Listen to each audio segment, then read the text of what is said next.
السلام عليكم، ازيكم يا اصحابي يا حلوين. النهارده هنتعرف على حرف جديد.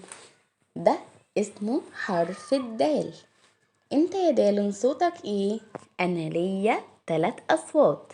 لما بيبقى فوقي فتحة بيبقى صوتي د، ولما بيبقى تحتي كسرة بيبقى صوتي دي، ولما بيبقى علي ضمة بيبقى صوتي دو.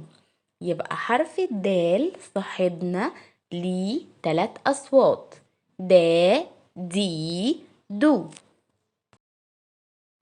طيب انت يا حرف الدال بتتكتب ازاي؟ انا بتكتب كده، سن صغيرة فوق السطر وبمشي بيها على السطر. وانا من الحروف الرفاسة، ليا ايد واحدة، بمسك في الحروف اللي قبلي ومش بمسك في الحروف اللي بعدي. ولما باجي اول الكلام بتكتب كده، ولما باجي اخر الكلام ببقى بالشكل ده. يلا يا اصحابي ندور على اشياء بحرف الدال.